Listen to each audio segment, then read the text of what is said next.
Un saluto a tutti quanti, ben ritrovati.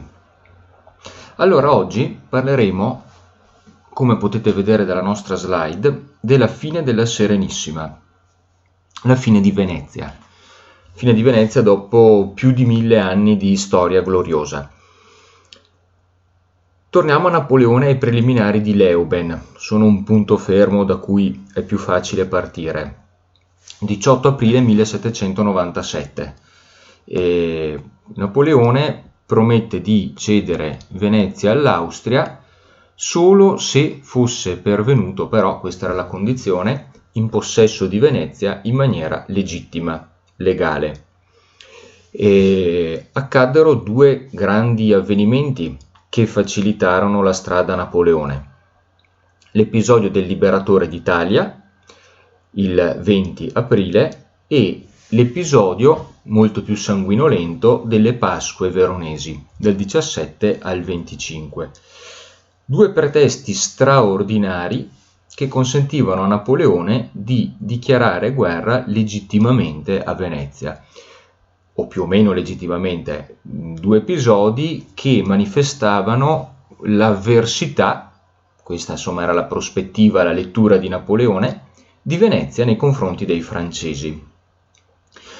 Ovviamente i senatori veneziani sapevano benissimo cosa bolliva in pentola e quindi si affrettarono a mandare a Napoleone degli ambasciatori per cercare di ammansirlo, per cercare di capire cosa aveva in mente, per fondamentalmente chiedere un perdono politico. Ecco. Ma gli ambasciatori veneziani vennero presi, come era facile prevedere, a male parole dal buon Bonaparte. Napoleone andò su tutte le furie, o fece finta di farlo, era un grande bleffatore, oltre che essere un grande generale, era uno straordinario bleffatore e da un certo punto di vista uomo politico. Napoleone andò su tutte le parti e su tutte le furie, Bonaparte andò su tutte le furie e minacciò gli ambasciatori veneziani di essere un nuovo Attila per Venezia. Sarò un nuovo Attila per Venezia. Attila, vi ricordate, al cui passaggio, no? Ancora al tempo dell'impero romano, ormai decadente, non cresceva più l'erba. Per cui minaccia fuoco e fiamme. E gli ambasciatori devono tornarsene un po' con la coda fra le gambe. Alle parole seguono i fatti, Napoleone non perdeva mai tempo e già il 1 maggio Napoleone stava tornando, vedete dalla cartina, stava tornando da Leoben, ormai aveva firmato i preliminari e l'armistizio con l'Austria, se ne stava tornando in Italia. 1 maggio si trovava a Palmanova, qui a sud di Udine, Palmanova che tra l'altro è una città con, non so se siete mai stati, una città con una cinta muraria stellata straordinaria, veneziana, e da Palmanova il 1 maggio Napoleone emana un manifesto che è una vera e propria dichiarazione di guerra, contro Venezia, ovviamente. In quel manifesto Bonaparte richiama alla memoria l'episodio del Liberatore d'Italia, richiama alla memoria l'episodio delle Pasque veronesi e ne cita altri 13, quindi diciamo in tutto 15 addirittura, 15 buoni motivi per dichiarare Venezia nemica della Francia. Venne dato ordine in quel manifesto di Palmanova a tutte le truppe francesi dislocate nel nord Italia di trattare le truppe venete come delle nemiche e venne anche dato ordine di abbattere tutti i leoni di San Marco presenti in terraferma. Una dichiarazione di guerra in piena regola. Ovviamente a Venezia si diffonde il panico e già le prime truppe francesi cominciarono ad assieparsi a Mestre progettando il modo migliore per trovare un valico attraverso le acque per penetrare in Venezia.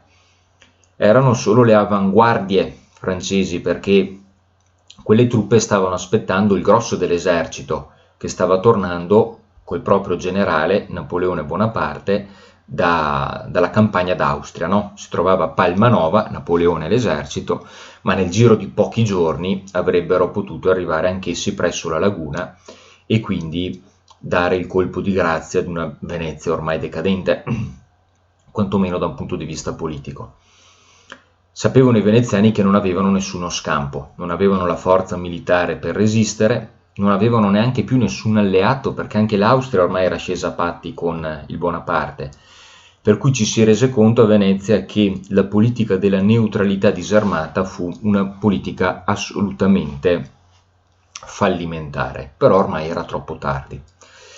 Ci fu un episodio nella storia simile nel XVI secolo e si formò la famosa Lega di Cambrai. Tutta l'Europa, quasi tutta l'Europa, ma tutti i più potenti stati d'Europa si coalizzarono contro Venezia. Invasero il Veneto e Venezia riuscì a ritirare le proprie truppe dalla terraferma, ad arroccarsi in laguna sulle acque, che era il terreno di battaglia più congeniale per i veneziani, e riuscì a resistere. Erano altri tempi, c'erano altre condizioni materiali, però anche la mentalità cambiò moltissimo. La classe politica veneta del XVIII secolo non era più così forte, così compatta, così coesa, non aveva più quella capacità e quella voglia di rischiare come ebbero i patrizi loro antenati. Per cui ormai la fine di Venezia era segnata. Ma non solo c'erano questi migliaia di soldati francesi pronti a valicare le acque, e si diffuse la voce a Venezia che 15 o forse 16.000 giacobini, veneziani filo-francesi, erano pronti ad attuare una rivoluzione, un po' sullo stampo della rivoluzione francese che tanto orrore suscitò presso l'opinione pubblica europea. Una voce falsa, come vedremo falsa, non c'erano assolutamente 15.000 giacobini, ma messa in circolazione ad hoc da parte di quei pochi giacobini che comunque c'erano a Venezia, per rendere le istituzioni veneziane più arrendevoli. La paura di una quinta colonna, cioè di un nemico interno, composta da 15.000 uomini, sicuramente, come dire, assestò il colpo di grazia nella già vacillante e flebile volontà dei politici veneziani. Pertanto, considerandosi ormai spacciata, Venezia cercò di intavolare delle relazioni diplomatiche con Napoleone. La guerra era stata dichiarata, ma la diplomazia poteva mettersi in moto e dire la sua. A Venezia era presente un diplomatico francese che si chiamava Villetard, lo pronuncio sicuramente male, Villetard, il quale era la bocca, gli occhi e le orecchie in loco di Napoleone. Napoleone stava seguendo l'esercito, Villetard era in continuo contatto con Napoleone e fungeva e ne faceva le veci in loco. Ecco, Napoleone, attraverso il Villetard, fece sapere alle autorità veneziane le condizioni per una resa incruenta. Era una sorta di vero e proprio ultimatum, prendere o lasciare. Il Villetard, per così dire, dettò le condizioni di resa alle istituzioni veneziane e in mancanza di assenso, ovviamente, la guerra, che già era stata dichiarata, si sarebbe tradotta in azioni militari vere e proprie. Allora, le condizioni erano numerose, però nella sostanza le richieste consistevano in questo, cioè abolizione dell'aristocrazia veneziana, cioè abolizione del governo oligarchico aristocratico veneziano. Gli aristocratici patrizi veneziani, che governavano da sempre, o quantomeno da molti secoli, dovevano rinunciare ad ogni loro ufficio e istituire al posto del vecchio governo patrizio una nuova municipalità. Si sarebbe chiamata così, una nuova municipalità, cioè un governo provvisorio, naturalmente composto da filo-francesi, ovvio. Licenziamento dei soldati schiavoni. Gli schiavoni erano quelle truppe per lo più dalmate, fedelissime da secoli a Venezia, che avevano maturato un grandissimo senso d'appartenenza. Amavano forse Venezia più gli schiavoni che non certi patrizi, veneziani tanto per dire. Licenziamento degli schiavoni perché la presenza degli schiavoni in città poteva essere molto pericolosa, poteva dare adito a dei tentativi di, come dire, controrivoluzionari, tentativi di golpe contro il subentrato governo francese. E naturalmente un'altra condizione era l'autorizzazione di entrare in città, a Venezia, per 4-5 mila soldati francesi. Quindi le condizioni erano molto semplici in sostanza. Da un punto di vista politico, i patrizi dovevano essere sostituiti con una municipalità composta da fedeli di Napoleone, prospettiva politica. Da un punto di vista militare, le forze armate veneziane, soprattutto gli schiavoni, dovevano levare i tacchi, andarsene, tornarsene in Dalmazia ed essere sostituite con i militari francesi. Era una occupazione bella e buona, cioè in sostanza significava per Venezia cedere il proprio dominio a Napoleone, concedersi a Napoleone. E queste condizioni, dettate dal Villetard, dovevano essere però approvate dall'organo costituzionale forse più importante della Repubblica di Venezia, che era il famoso Maggior Consiglio. Il Maggior Consiglio era l'organo al quale potevano e dovevano partecipare tutti i patrizi di Venezia. Nel corso della storia arriverà a contare fino a 2000 patrizi. Ed era l'organo dal quale dipendevano tutti gli altri, cioè ogni altra nomina all'interno delle istituzioni veneziane dipendeva direttamente o indirettamente dal Maggior Consiglio, che era in sostanza l'organo decisionale dei patrizi, la riunione plenaria di tutti i patrizi. Da quella riunione dipendeva poi tutto il resto.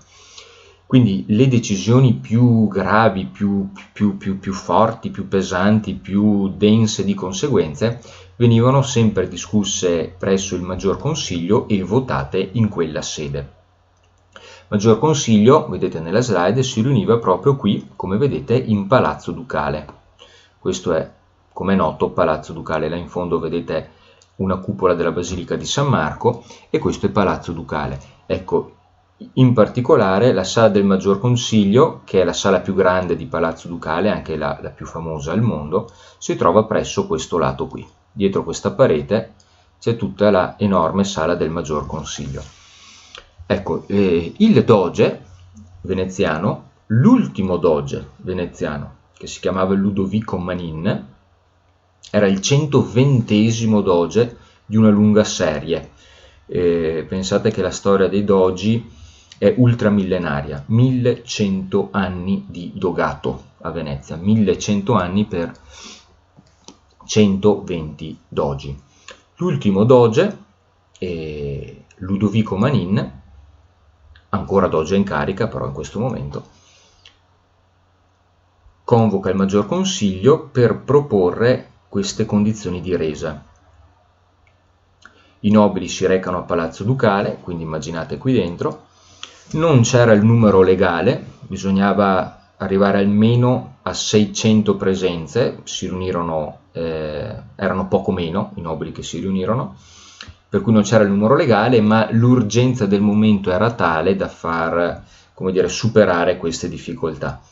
E il doge Ludovico Manin propone di votare questa specifica parte. La parte nel linguaggio del tempo significava legge, e cioè questa parte, cioè questa legge, prevedeva l'abrogazione del governo oligarchico aristocratico veneziano.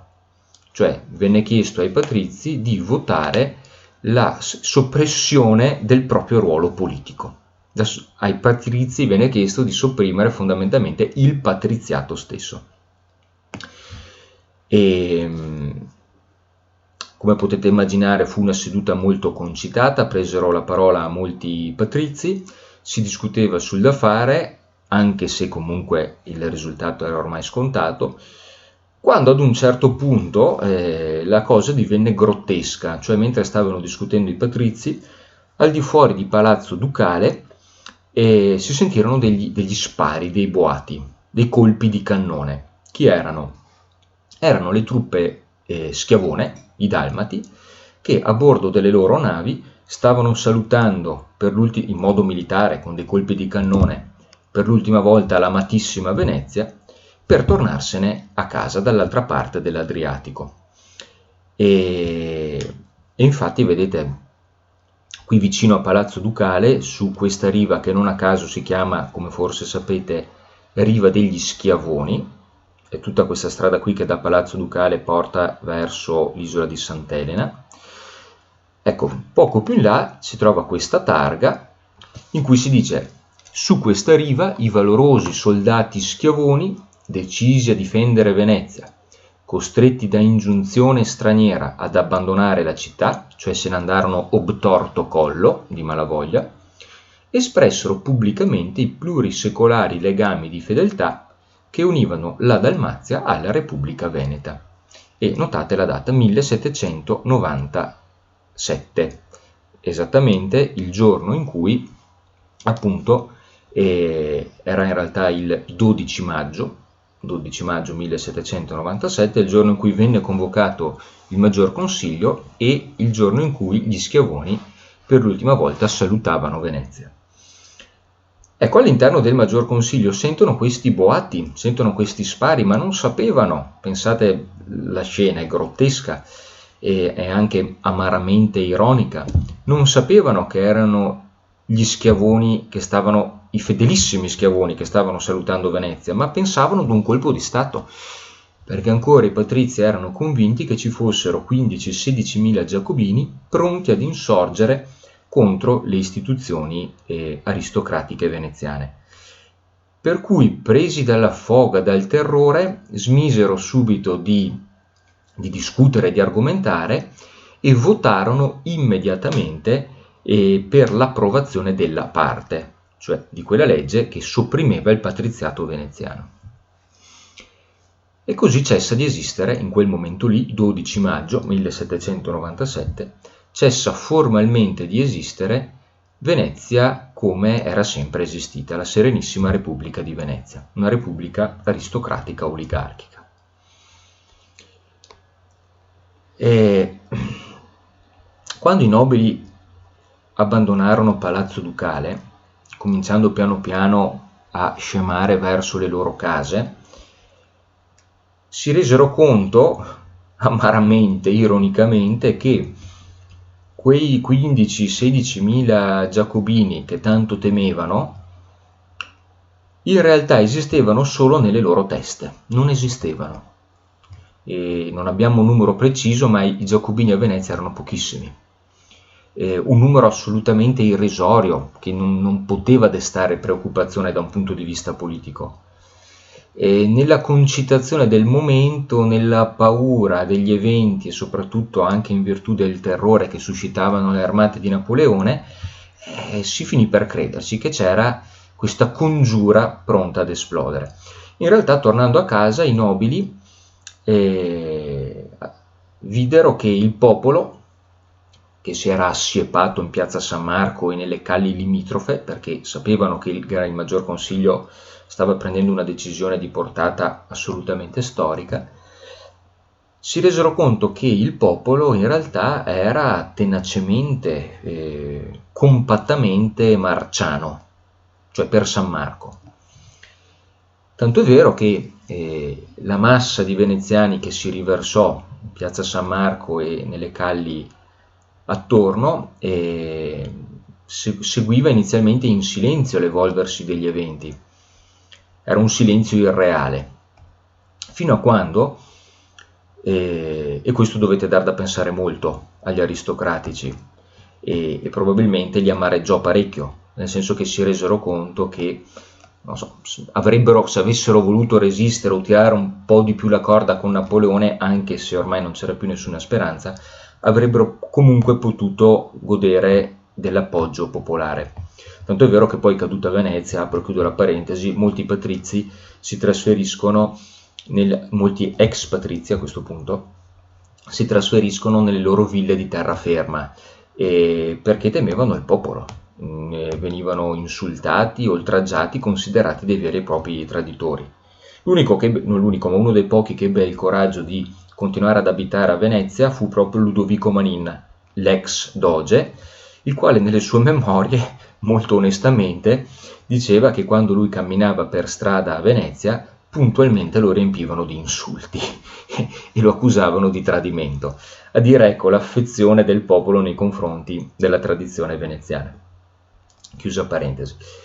E comunque il popolo stava seguendo l'evolversi degli eventi in piazza San Marco in silenzio, un silenzio carico di tensione, quando un generale veneziano di simpatie giacobine pensava di dare inizio ai festeggiamenti urlando "Viva la libertà!"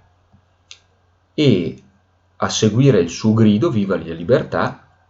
ci fu un silenzio glaciale, carico di tensione, per non dire carico di tempesta. E il buon generale, si chiamava Salimbeni, si rende immediatamente conto che rischiava probabilmente il linciaggio in quel momento lì, per cui si affretta ad urlare un altro slogan che era sicuro avrebbe fatto maggiormente breccia nel cuore del popolo, e quindi urla "Viva San Marco!". Ecco, come urlò "Viva San Marco", la risposta della folla fu, come dire, si infiammò: "Viva la Repubblica, viva San Marco!", viva la Repubblica di Venezia, ovviamente non viva la Repubblica francese. E comincia una vera e propria sollevazione, cioè il popolo furibondo va alla caccia non si poteva fare nulla ormai, a dire il vero, però va alla caccia dei colpevoli o di quelli che erano considerati colpevoli, e quindi parte una caccia al giacobino, cioè a quei veneziani di idee filo-francesi. E alcuni giacobini vennero individuati, per fortuna non morì nessuno, qualcuno venne malmenato, ma non ci lasciò le penne, quantomeno. Molte case vennero distrutte, se non proprio rase al suolo, nel tentativo non solo di punire i colpevoli o di dare la caccia al giacobino, ma nel tentativo di suscitare la protesta in tutta Venezia, di far sollevare tutto il popolo veneziano. Tanto è vero che al tempo, siamo nel 1797 appunto, c'era solo un ponte che attraversava il Canal Grande. Sapete che Venezia è divisa più o meno in due parti, no? Dal cosiddetto Canal Grande, che è una sorta di spina dorsale di Venezia.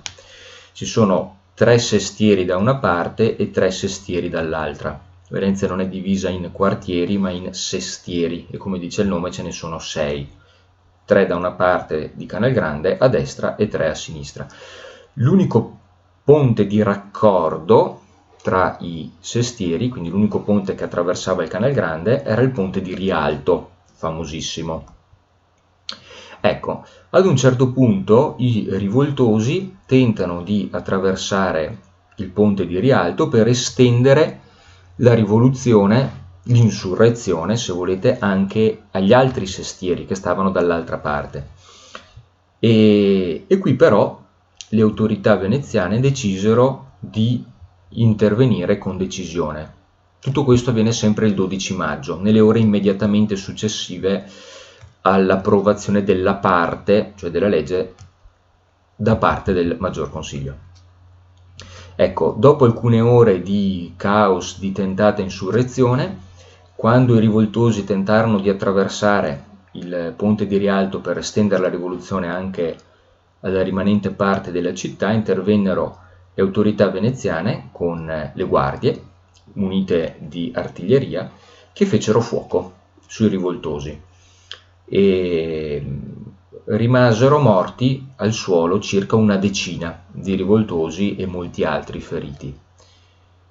Ma quel tentativo di rivoluzione rimase fondamentalmente stroncato sul nascere. Fu un'insurrezione, o se volete anche un'insorgenza, come si chiamavano tecnicamente le sollevazioni del popolo contro le armate giacobino-francesi. Quel tentativo di insorgenza rimase abortito sul nascere. Le autorità veneziane intervennero con una volontà così ferma e decisa perché temevano, e avevano forse anche buon motivo per farlo, temevano la terribile rappresaglia di Napoleone. Avevano accettato le condizioni di pace trasmesse attraverso il Villetard, il popolo rischiava di far naufragare tutto e l'ira di Napoleone, come poi la storia ha dimostrato, era meglio non affrontarla in prima persona. Quindi si decise insomma di stroncare questa insorgenza, e qui sì ci furono dei morti.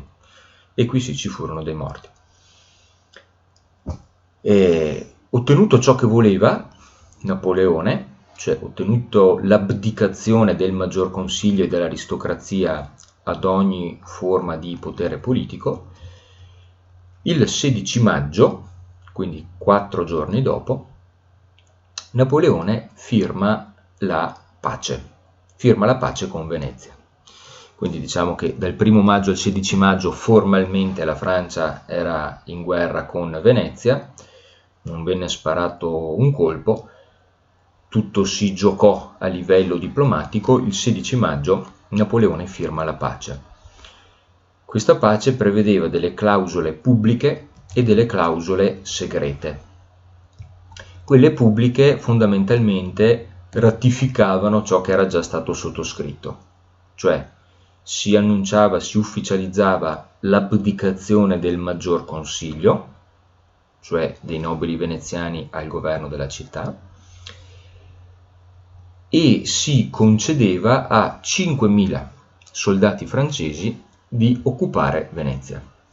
Non era mai successo nella storia di Venezia che un esercito straniero mettesse piede in laguna.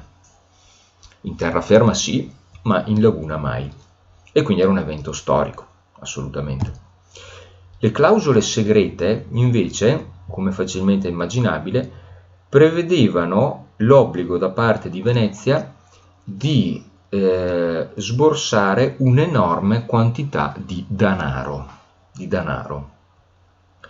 E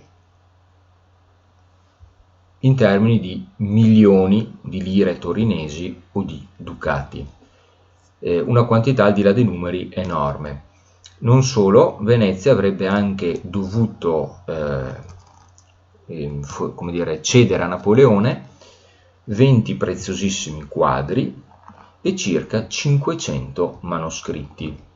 Venezia era un museo a cielo aperto, lo è ancora oggi, figuratevi cosa doveva essere prima delle spoliazioni napoleoniche, una città che ha concentrato storia, arte e cultura per più di 1000 anni. Ecco, una cosa incredibile.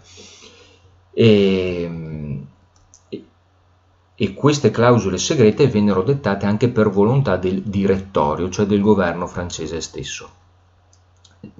Napoleone era in guerra, le casse erano sempre vuote, ancora più vuote erano le casse del direttorio a Parigi, per cui mano a mano che gli eserciti francesi procedevano nelle loro conquiste, avevano buon gioco nel compiere diverse razzie, ripeto, spesso e volentieri volute e ordinate dall'alto, cioè dal direttorio. Chiaro che non avevano nessuna ragione d'essere queste razzie, perché venne firmata una pace, non venne sparato un colpo, non c'era nessun bottino di guerra che poteva giustificare queste razzie, se non il fatto che le casse dei francesi erano vuote e per poter nutrire e armare un esercito c'è bisogno di soldi, e quindi vinse fondamentalmente la ragione del più forte. Se ci fosse stata una ragione migliore per domandare questo esborso sarebbe stata una clausola pubblica, invece fu una clausola segreta proprio perché da un punto di vista formale non poteva essere giustificata. Ma sappiamo che molto spesso, piuttosto che la forza della ragione, vince la ragione della forza, come diceva qualcuno di cui adesso non ricordo il nome. Bene, pertanto Venezia dal 12 maggio diventa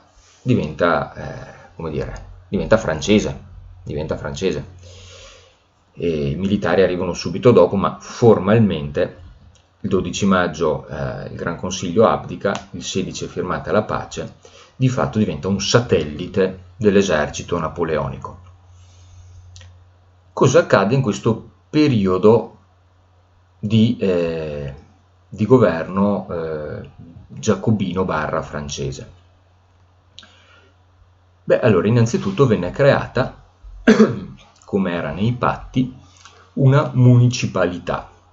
Il vecchio governo aristocratico deve abdicare, al suo posto si insedia un nuovo governo chiamato municipalità provvisoria.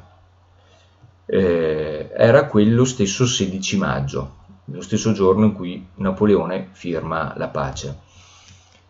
La municipalità provvisoria, che appunto divenne il nuovo governo cittadino, era composta da 60 membri, non eletti dal popolo, tutti nominati, ovvero imposti dagli occupanti, e cioè dall'esercito francese.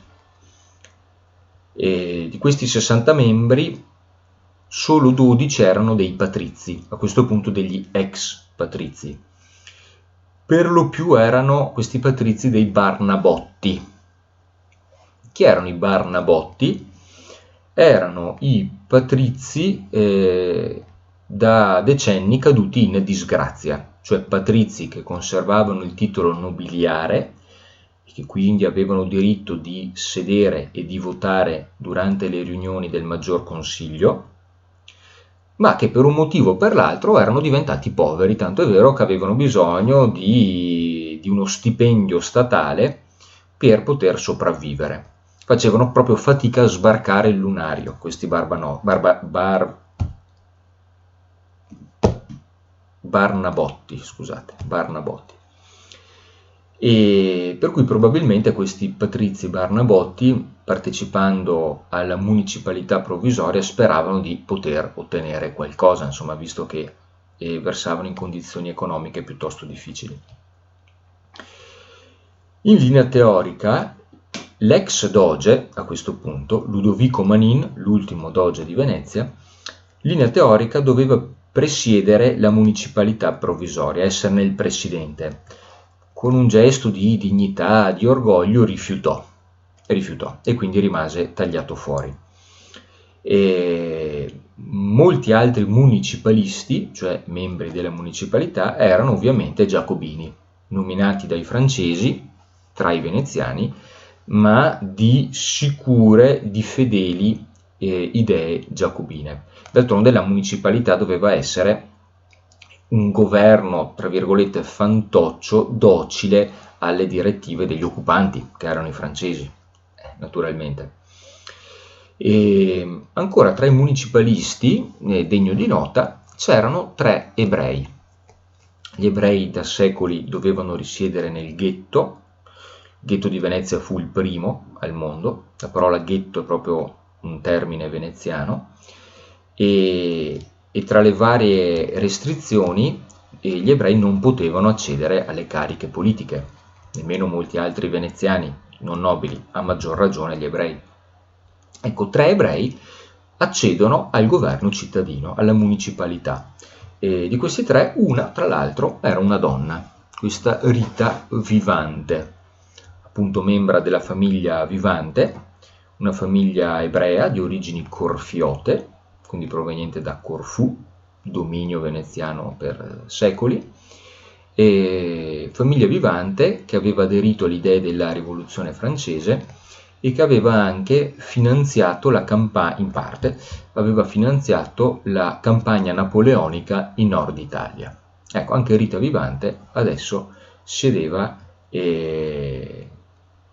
su un seggio importante all'interno della municipalità provvisoria.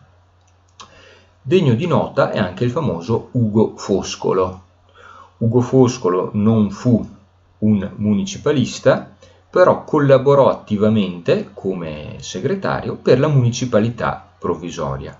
Anche Ugo Foscolo inizialmente rimase infiammato, colpito da queste nuove idee che provenivano dalla Francia e quindi solidarizzò con i giacobini veneziani.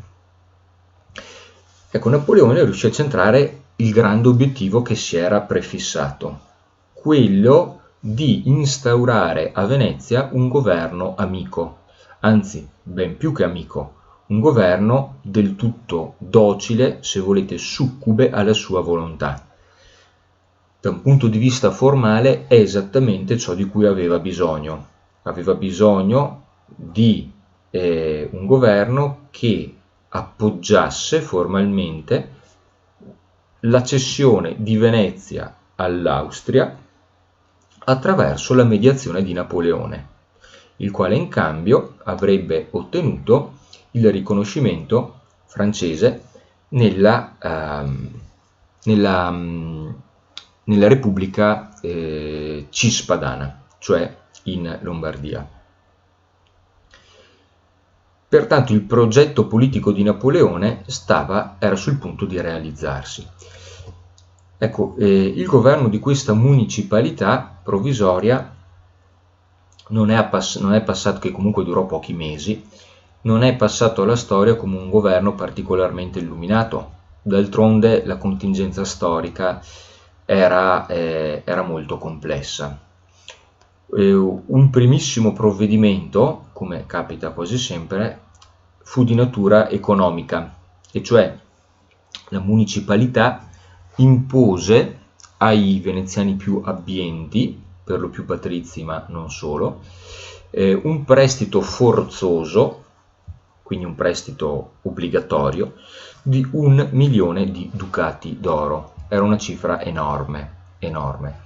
Prestito forzoso significa che non potevano esimersi dal farlo, cioè erano obbligati a prestare questo denaro, sperando che prima o poi sarebbe stato restituito. Ecco, vi lascio immaginare come è andata a finire. Ovviamente non venne mai restituito, anche perché pochi mesi dopo i francesi dovettero sloggiare e i debiti che avevano contratto vennero cancellati, diciamo così, con un tratto di penna. Ma oltre a questo prestito forzoso, non erano sufficienti 1 milione di ducati d'oro, venne imposta una tassa pari a 2 milioni e mezzo di ducati d'oro, che doveva gravare su tutti gli altri cittadini, sui consumi, sull'industria e sul commercio. Cioè, per farla breve, si misero, come si suol dire oggigiorno, si misero le mani, scusate, nelle tasche dei cittadini, prelevandone una marea di denaro. E tutto questo ovviamente finiva per lo più nelle casse dei francesi. Ma ancora non era sufficiente. La municipalità provvisoria, e faccio notare che erano veneziani questi, la municipalità provvisoria ordinò la spoliazione di moltissime chiese, ori, argento, suppellettili, quadri, argenteria, piuttosto che qualsiasi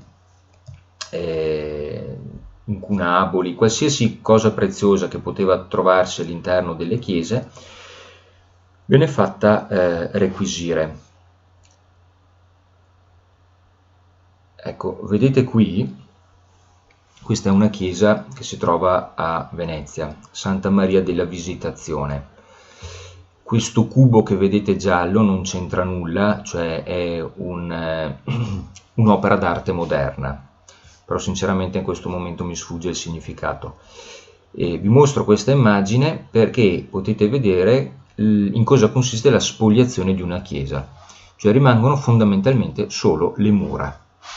Questa è una chiesa, una delle tante, che venne spoliata dalla municipalità e quindi fondamentalmente dai francesi. e molte altre, almeno questa rimase in piedi, è rimasta in piedi, molte altre vennero abbattute. Potete vedere che non rimane praticamente nulla. Vedete, questa è una parete, qui rimane, sì, rimane una pala d'altare, ma solo questa. Tutta la rimanente parete, vedete, è stata raschiata e fino alla calce sottostante. Non rimane nulla. E questa è un'altra parete, vedete, questo è il presbiterio, anche qui non rimane assolutamente nulla. Statue, alcune statue sono successive. E tutto ciò che di prezioso addobbava le pareti o più in generale la chiesa venne completamente asportato. Ecco. E come questa, Santa Maria della Visitazione, molte altre chiese seguirono lo stesso destino. Ma ancora ci fu una razzia del famoso tesoro di San Marco. Il tesoro di San Marco era quel tesoro, quell'insieme di beni, di gioielli, di pietre preziose, oro, argento, suppellettili e quant'altro, che il Venezia accumulò in secoli di storia, conservati all'interno della Basilica di San Marco. Ecco, anche quel tesoro lì in buona parte venne razziato. Per fare solo un esempio, molte gemme preziose vennero asportate per farne una corona da donare a Giuseppina Bonaparte, che fu la prima moglie di Napoleone e che tale rimase per circa 15 anni. Ecco, molte altre pietre preziose o gioielli finirono nelle tasche dei funzionari francesi e quant'altro. Altro finì nella cassa dell'esercito di Napoleone. Per pura fortuna, l'oggetto più prezioso, almeno così mi pare, del tesoro di San Marco, che è questa pala qui, che vedete nella slide, la famosa pala d'oro, è ancora oggi visitabile nella Basilica di San Marco. Ecco, la pala d'oro si salvò, e si salvò per un caso del tutto fortuito, e cioè perché, non domandatemi come, ma le cronache ci dicono questo, alcuni insigni veneziani riuscirono a convincere gli sgherri della municipalità che in realtà quella pala d'oro non era fatta d'oro, ma era fatta di bronzo e di ottone, o comunque di materiale non prezioso, per cui non valeva nemmeno la pena fonderla per farne dei lingotti d'oro, come sarebbe stato se i funzionari avessero saputo la verità, perché molti altri oggetti artistici di inestimabile valore vennero semplicemente fusi per farne lingotti d'oro. Questo sarebbe stato il destino della pala d'oro. Per fortuna non andò così, appunto perché riuscirono a convincere chi di dovere che in realtà quella pala d'oro non era.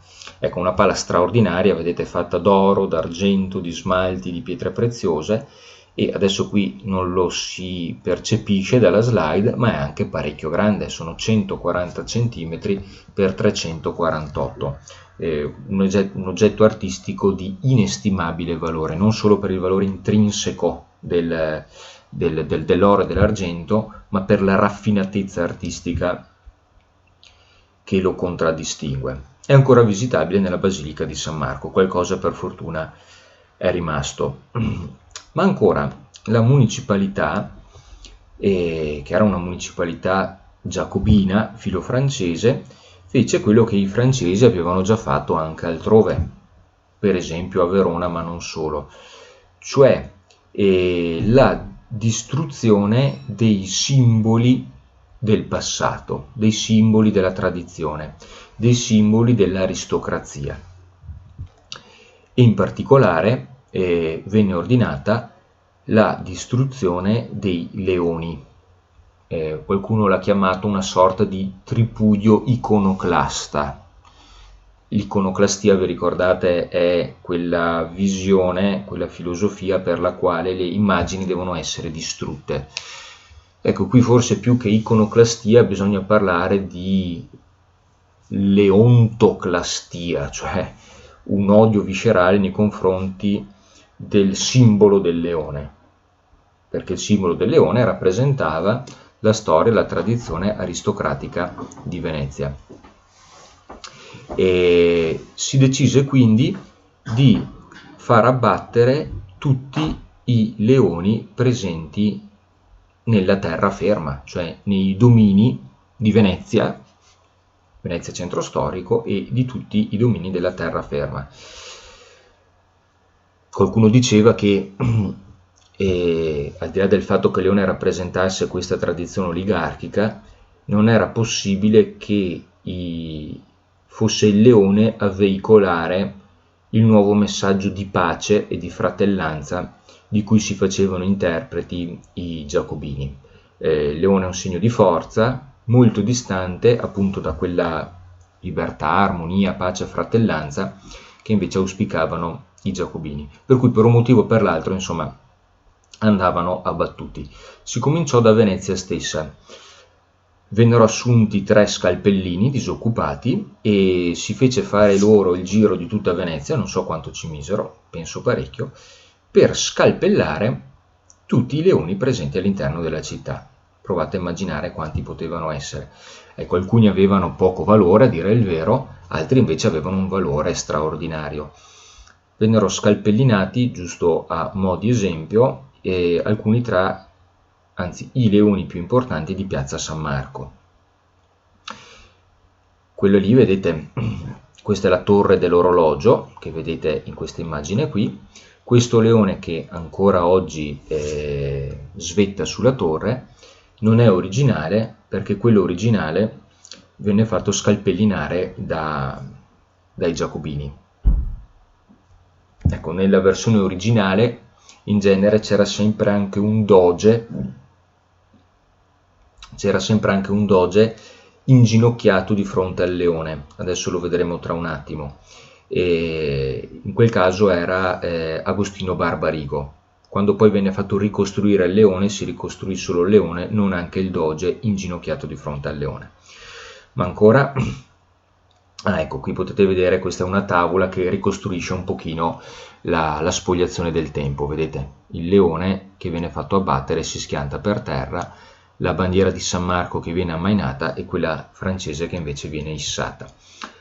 Ancora un altro leone che venne fatto scalpellinare fu quello della Basilica di San Marco nella facciata principale. Anche questo, che possiamo vedere oggigiorno, è una ricostruzione successiva. Un altro leone è questo nella Porta della Carta, si chiama così, Porta della Carta, perché probabilmente lì c'erano molti scribi che lavoravano. Ecco, qui possiamo vedere invece come era l'iconografia originale. Questo leone non è originale, ma venne ricostruito sulla falsa riga dell'originale. Abbiamo un leone, simbolo di Venezia, e abbiamo un doge, in questo caso è Francesco Foscari, una famiglia patrizia importante, no? C'è anche l'Università Ca' Foscari di Venezia, che appunto ha la sede nelle case dei Foscari. Francesco Foscari inginocchiato di fronte al leone. È un'immagine molto bella, significativa, perché sta a indicare che cosa? Che il doge in realtà non è despota, ma è a servizio. A servizio di chi? A servizio di Venezia. In effetti il doge non aveva molti poteri, c'erano moltissime restrizioni che limitavano drasticamente il potere del doge, ma su questo non entriamo. Tanto è vero che non poteva assolutamente essere definito un despota, distante anni luce da tutti gli altri monarchi europei. Uno dei motivi per cui tutto sommato Venezia apprezzava le istituzioni oligarchiche, perché non ci fu mai un vero e proprio despota, assolutamente. Un altro leone che venne scalpellinato fu questo qui. Anche qui vediamo un altro doge, questo è Andrea Gritti, siamo nel XVI secolo, inginocchiato di fronte al leone. Anche questo scalpellinato, anche questo ricostruito dopo la temperie giacobina francese. Questo è l'altro lato di Palazzo Ducale, è il lato che dà verso la laguna, per capirci. Questa qui che vedete di fronte è comincia ad essere riva degli Schiavoni. Ecco qui, notate, nell'edicola centrale invece non venne più ricostruito nulla. Vedete che qui tra le due colonne c'è questa mensola sulla quale poggiava un leone e un altro doge, in questo caso Michele Steno. Ecco, questo venne distrutto, ma non so per quali motivi, sinceramente, decisero di non ricostruirlo più, e quindi rimane quella cicatrice, quel vuoto, che però ricorda un momento importante di passaggio della storia di Venezia. Ma non è finita. A Venezia vennero scalpellinati tutti i leoni, e la stessa cosa avvenne nella terraferma. Pensate che nella terraferma, cioè diciamo in tutti i domini di Venezia, Veneto, Istria, Friuli e così via, vennero scalpellinati qualcosa come 5.000 leoni. 5.000 leoni, così dicono gli storici, ecco. E in effetti, se noi giriamo per le nostre città venete, possiamo trovare molte cicatrici in questo senso. Vedete qui sulla sinistra Loggia di Serravalle a Vittorio Veneto, siamo in provincia di Treviso. Vedete che c'è un leone, o meglio c'era un leone, ne rimane solo l'ombra, scalpellinato dai giacobini francesi. Porto Gruaro, provincia di Venezia. Qui è una delle porte cittadine. Qui forse si vede ancora meno, ma anche questo piccolo rilievo che si vede qui originariamente era un leone di San Marco. Burano è una delle isole più famose di Venezia, riconoscibile, forse qualcuno l'ha vista, per le sue case estremamente colorate, ricca e famosa anche per il merletto e quant'altro. Ecco, anche a Burano, questa è la facciata del municipio, il leone venne scalpellinato. Vicenza, anche qui vedete l'effigie del leone completamente appiattita. Verona, Palazzo della Ragione, Piazza dei Signori, dove c'è la statua di Dante. Anche qui il leone completamente abraso, e così via. Questi sono alcuni esempi, ma più famosi, ma capite che ne vennero distrutti circa 5.000.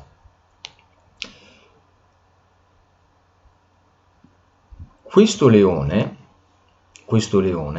è un leone rinvenuto in Negroponte, che è quest'isola qui, chiamata Negroponte dai veneziani, Eubea generalmente per tutti gli altri. Questo è un leone che risale al 1300, XIV secolo, ed è rimasto intatto.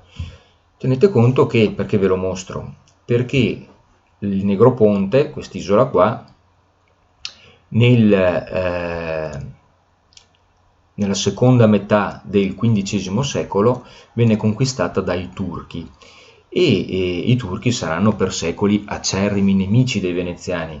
Ecco, paradossalmente i turchi furono molto più clementi nei confronti dei simboli veneziani che non i francesi stessi. I francesi vollero accanirsi sui simboli veneziani, i turchi spesso e volentieri, o comunque molto di più rispetto ai francesi, lasciarono intonsi i simboli veneti in quelle terre via via assoggettate dal sultano. E anche questo direi che è significativo.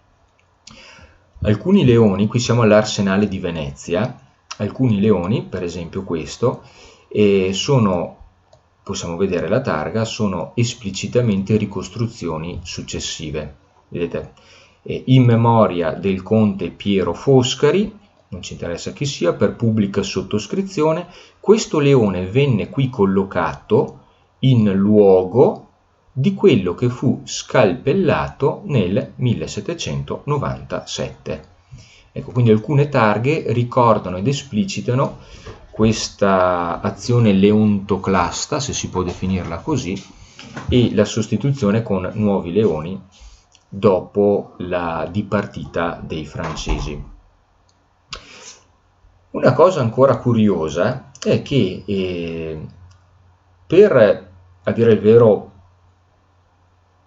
pochi giorni o poche settimane, la municipalità provvisoria a Venezia decise di sostituire, di democraticizzare il leone. di democraticizzarlo. Durò molto poco, poi il simbolo del leone venne sostituito con degli altri. Però qualcuno ne rimane. Vedete, qui siamo in provincia di Treviso, a Porto Buffolè. Potete vedere c'è il leone che sembrerebbe un leone marciano, ordinario, tradizionale, ma notate cosa viene scritto nel libro. Diritti e doveri dell'uomo e del cittadino. Cioè venne sostituita la scritta, non più Pax tibi Marce Evangelista Meus, ma, quindi pace a te Marco mio Evangelista, ma una scritta che cambia completamente il significato del simbolo. Un significato appunto frutto della Rivoluzione francese, no? La famosa dichiarazione dei diritti dell'uomo e del cittadino, 26 agosto dell'89. E per un limitato lasso di tempo questi furono i nuovi simboli di Venezia, che è un po' curioso, insomma. Abbiamo anche, vedete, dei documenti del tempo. Questo che vedete è un documento storico, e vedete che c'è scritto libertà, virtù, eguaglianza, in nome della sovranità del popolo, il governo provvisorio veneziano decreta quanto segue, no? È proprio la municipalità provvisoria. Notate il simbolo di questo documento, la data è il 16 maggio, per cui vedete che il simbolo del leone democraticizzato rimase in vigore solo per pochi giorni dalla presa del potere della municipalità provvisoria. Vedete che il simbolo della municipalità è questo leone che tiene in mano questo libro in cui c'è scritto diritti e doveri dell'uomo e del cittadino, che poi venne anche, come dire, riportato iconograficamente su questo basso rilievo a Porto Buffolè. Un'altra cosa, proprio a indicare la volontà della municipalità di, come dire, imporre nuovi significati, nuovi valori, quelli della Rivoluzione francese, sostituendoli a quelli vecchi tradizionali. Vedete questa triade libertà, virtù, eguaglianza era la triade ufficiale che esprimeva i valori della nuova municipalità. Tanto è vero che, eccoci qui, questa triade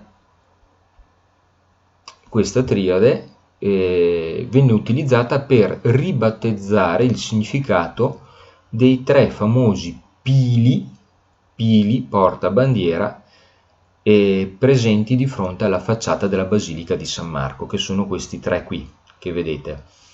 Sono tre pili storici che tradizionalmente vennero associati dalla politica veneziana ai tre domini del Mediterraneo più importanti. Perché sapete che Venezia lo Stato veneziano era diviso in due parti: c'era il cosiddetto Stato da terra, tutti i domini dell'entroterra, per esempio il Veneto, e poi c'era il cosiddetto Stato da mar, cioè tutti quegli empori, quelle isole e quelle basi che i veneziani avevano acquistato o conquistato nel Mediterraneo lungo la loro storia. Ecco, questi tre pili portabandiera rappresentavano i tre domini da mar più importanti, che erano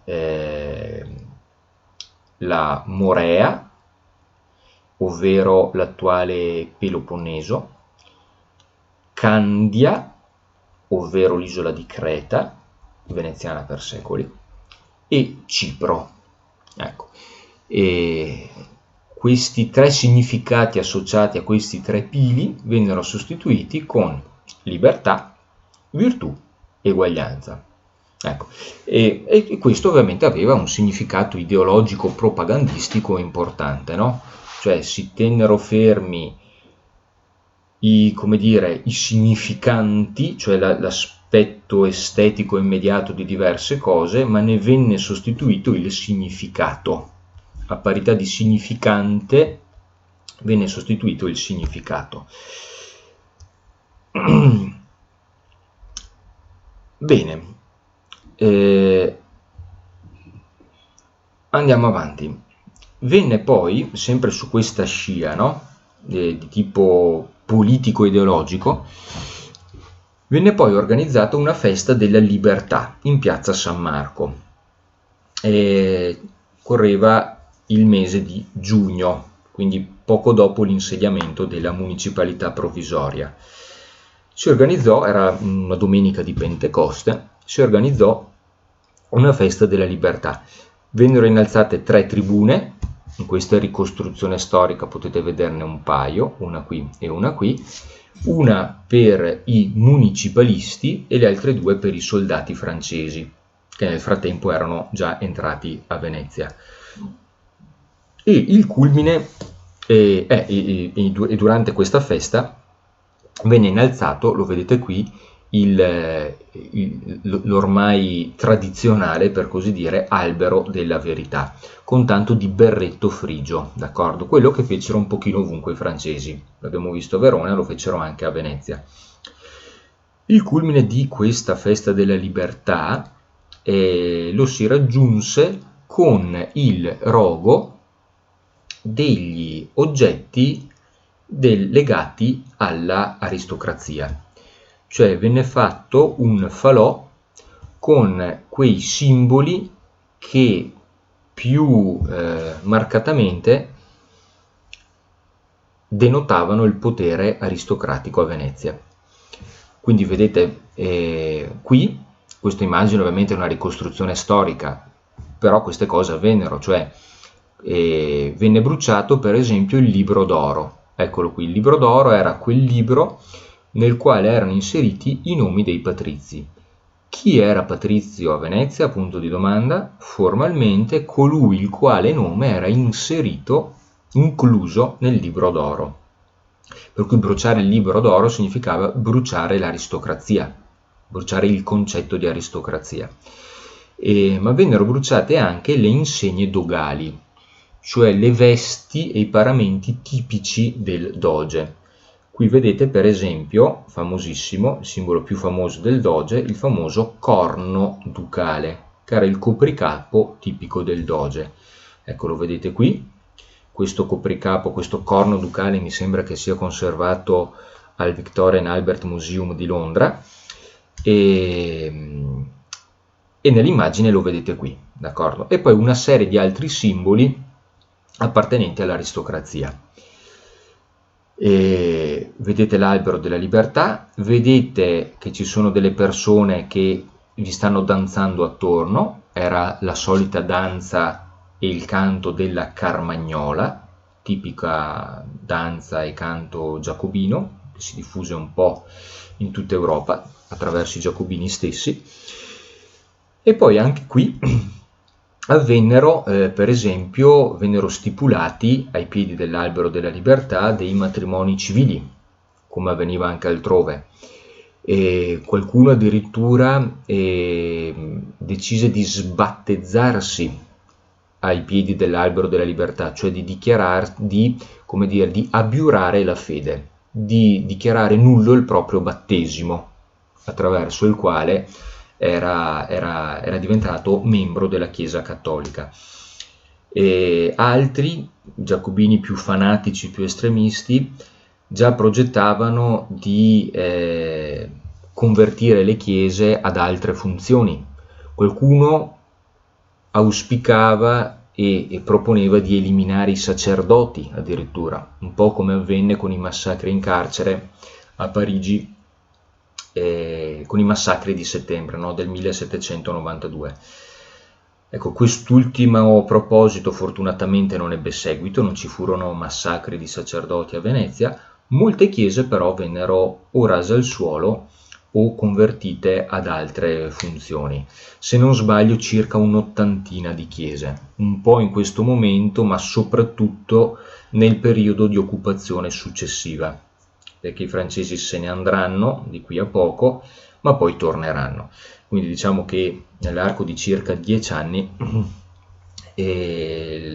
l'azione dei francesi in diversi ambiti, anche in ambito urbanistico con la soppressione di chiese e parrocchie, si fece sentire in modo piuttosto marcato.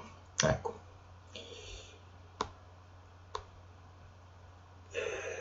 questi nuovi provvedimenti e così rivoluzionari per Venezia non potevano non suscitare una fiera opposizione presso il popolo, il quale, vi ricordo, era, non dico all'unanimità, ma alla stragrandissima maggioranza, ancorato alla propria identità, alle proprie tradizioni. Ecco, ci furono dei tentativi di protesta, ci furono delle critiche che vennero mosse nei confronti della municipalità. Ovviamente non potevano essere critiche esplicite, perché la municipalità poteva contare sull'appoggio della forza dei militari francesi, per cui le critiche dovevano essere per forza di cose clandestine. Insomma, accadde, tra le varie cose, che vennero affissi dei manifesti abusivi, venivano affissi di notte naturalmente, perché non bisognava farsi scoprire. Spesso e volentieri venivano affissi sotto le procuratie di San Marco. Nella slide vedete Piazza San Marco, di notte ovviamente, alle mie spalle, cioè diciamo alle spalle di colui che ha fatto la foto, c'è la Basilica di San Marco. Quest'ala qui di fronte si chiama ala napoleonica, mentre queste ali a destra e a sinistra sono le cosiddette procuratie, dove erano stanziati i procuratori di San Marco, una carica politica particolare. Procuratie vecchie, queste qui sulla destra, procuratie nuove, queste qui sulla sinistra. Vecchie e nuove perché semplicemente le prime vennero erette prima delle seconde. Ecco, sotto le procuratie di San Marco vennero affissi diversi manifesti che, come dire, considerati oltraggiosi nei confronti della municipalità. Manifesti che inquietavano non poco i giacobini locali, naturalmente. Era in atto uno scontro ideologico. Ecco, un paio di questi dicevano quanto segue, giusto per capire il clima del tempo. Questo era il verso, in realtà era il verso di un poeta. Ed erano dei versi ironici nei confronti dell'albero della libertà. Baretta senza testa, è in dialetto ma era la lingua ufficiale veneta. Baretta senza testa, albero senza vesta, libertà che non resta, quattro mincioni che fa festa. Cioè, traduco in italiano anche se è chiaro: berretta senza testa, albero senza vesti, libertà che non resta, come possiamo dire, quattro scanzonati che fanno festa.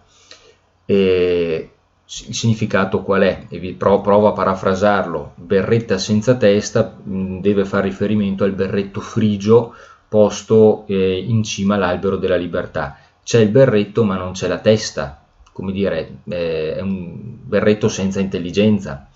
Albero senza vesti, e cioè albero privo di nulla, nudo, povero, insignificante.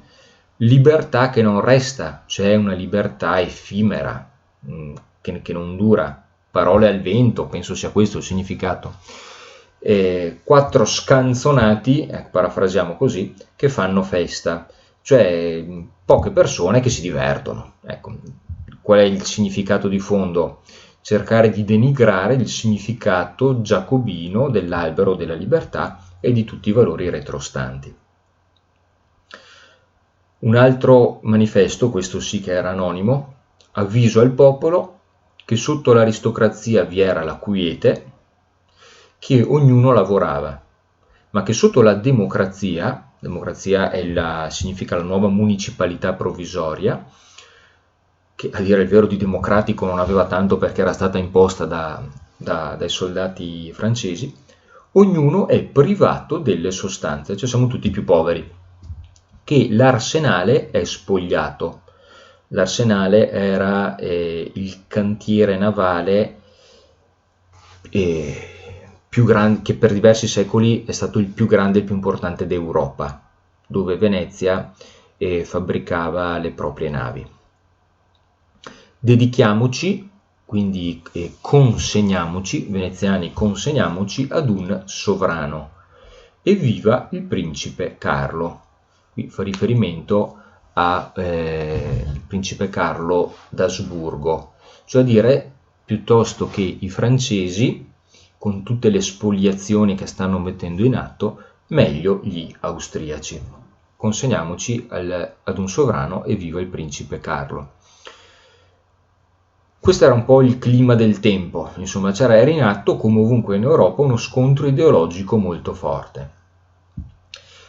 La municipalità ovviamente non poteva rimanere inerme di fronte a queste provocazioni, per cui venne istituita immediatamente una commissione di vigilanza, il cui scopo era quello di inquisire, arrestare tutti gli oppositori politici, quindi tutti coloro che, come in questi due casi, contestavano l'ordine costituito, cioè tutti coloro che o attraverso le parole o attraverso gli scritti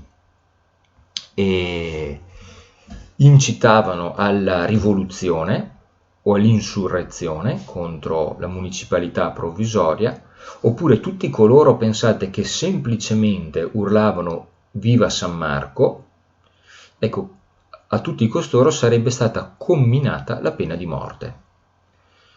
Sarebbe stata comminata la pena di morte, cioè si decise per una drastica repressione del dissenso.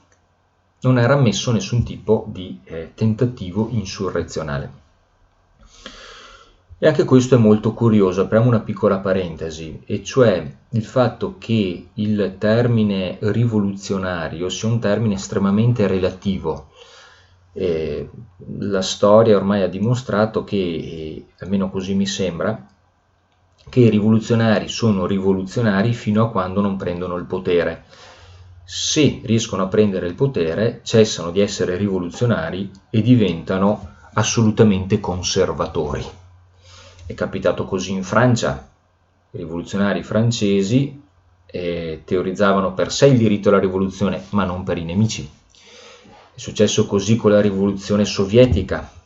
I bolscevichi teorizzavano la rivoluzione per sé, ma assolutamente non per i nemici politici. Ma lo stesso lessico venne utilizzato anche dai fascisti. I fascisti, quando fecero la marcia su Roma, parlavano di rivoluzione fascista, si consideravano rivoluzionari. Ovviamente, preso il potere, la rivoluzione non era più ammessa. Cioè, cosa voglio dire? Che il termine rivoluzionario è relativo a un certo momento storico. Se il rivoluzionario riesce a fare il grande salto, a prendere il potere, quindi ad instaurare uno stato di cose confacente alle proprie idee, e agli altri non è più concesso il diritto alla rivoluzione. Questo mi sembra abbastanza assodato. E anche qui a Venezia si vede la stessa identica dinamica. C'è una rivoluzione, non violenta a dire il vero, ma attuata in virtù della pressione dell'esercito napoleonico, e ogni tentativo, diciamo, controrivoluzionario viene evidentemente negato e scongiurato attraverso addirittura la pena di morte.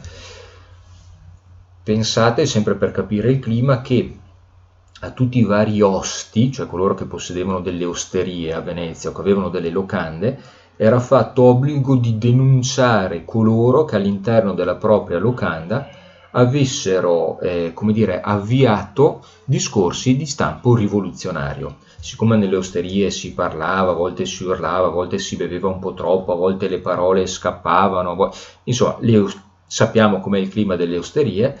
Ecco, un oste che avesse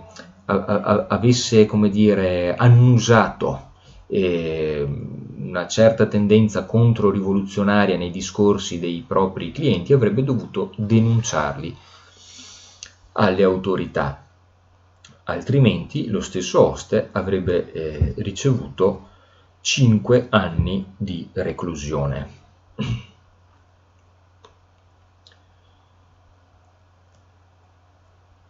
Andiamo avanti. Altri provvedimenti presi dalla municipalità provvisoria. Ecco, alcuni provvedimenti furono di tipo liberale o liberista. Liberale da un punto di vista politico, liberista da un punto di vista economico. Ne cito qualcuno e mi soffermo su uno in particolare. La municipalità decretò l'abolizione delle corporazioni, in modo tale da incentivare la libera concorrenza. Chiara misura liberista che si basa su una visione, come dire, politica ben precisa. La libertà politica deve travasarsi anche in libertà economica. Oppure, un altro esempio, venne fatto obbligo di cambiare un certo lessico, come dire, tradizionale, vecchio. I servi non potevano più essere chiamati servi, ma dovevano essere chiamati domestici. In realtà non cambiava molto, il servo o il domestico che fosse continuava a fare il proprio lavoro, però cambiava il significato, vedete? Sempre questi nuovi significati che si volevano veicolare. Non più servo, perché in un'ottica liberale tutti gli individui sono formalmente uguali, ma domestico. Ma poi soprattutto volevo soffermarmi su un ultimo provvedimento, e cioè che la municipalità decretò la fine del ghetto ebraico. Come vi dicevo, il primo ghetto del mondo fu proprio il ghetto di Venezia, venne istituito nel 1516. Gli ebrei dovettero trasferirsi a forza all'interno del ghetto, potevano e dovevano prendere casa solo lì, all'interno del ghetto, avevano obbligo di dormire all'interno del ghetto di notte, di giorno potevano andare dove volevano per i loro traffici e per i loro affari commerciali. Ecco, il ghetto si trova, vedete qui c'è la stazione, quando arrivate in stazione a Venezia, no, col treno, uscite qui a Santa Lucia, girate a sinistra, il ghetto si trova in questa zona qui. Ecco. E venne istituito nel 1516. La municipalità provvisoria decise di aprire le porte del ghetto. Ecco, in quell'anno, nel 1797, gli ebrei che risiedevano nel ghetto erano circa 1700, divisi in sempre circa, arrotondiamo un pochino le cifre, suddivisi in circa 400 nuclei familiari. Ecco, alcuni di questi ebrei erano molto ricchi, specialmente i corfiotti o gli ebrei turchi, erano commercianti molto ricchi, che potevano, come dire, appoggiarsi su una rete internazionale di amicizie molto influenti e su commerci molto proficui. Però erano la minor parte. Poi c'erano altri ebrei che erano in realtà piccoli commercianti, i quali tutti i giorni andavano e venivano a Rialto. Rialto, dove c'è il ponte, era il cuore economico di Venezia. Ecco, molti di questi ebrei erano commercianti che lavoravano a Rialto, che non potevano possedere dei negozi a Rialto, ma potevano per esempio prenderli in affitto, appunto per lavorarci durante il giorno. Poi a dormire dovevano tornare nel ghetto. Altri ebrei erano dediti al culto, e quindi erano ministri di culto, rabbini e quant'altro. Altri erano insegnanti o maestri. Altri ebrei invece facevano lavori più umili, cosiddetti strazzarioli, gli straccivendoli, piuttosto che i servi o i domestici. Ecco, queste erano un po' le attività a cui potevano accedere gli ebrei. Erano ancora attivi nel 1797 tre banchi di pegno. Banchi di pegno, chiamati anche banchi dei prestiti, erano proprio una sorta di, come dire, di banche dove utilizzate dagli ebrei per prestare denaro. Ecco, gli ebrei per secoli, tra i vari lavori, svolsero anche l'attività dei cosiddetti prestatori di denaro, chiamati anche usurai, con tassi che arrivavano, qui insomma dipende molto dal luogo, dal tempo, ma potevano arrivare al 15 al 20%. Ecco. E a Venezia tra l'altro a Venezia erano anche molto utili per questa loro attività, perché quando la Repubblica aveva poca liquidità, e spesso e volentieri si rivolgeva agli ebrei che in qualche modo la procuravano. C'erano ancora 3 banchi dei prestiti attivi nel ghetto, per cui banchi in cui i veneziani potevano andare, lasciare impegno qualche oggetto prezioso, ottenere la liquidità richiesta e per poi restituirla con i tassi di interesse del caso, riprendendosi il pegno lasciato in deposito al momento della riscossione del prestito.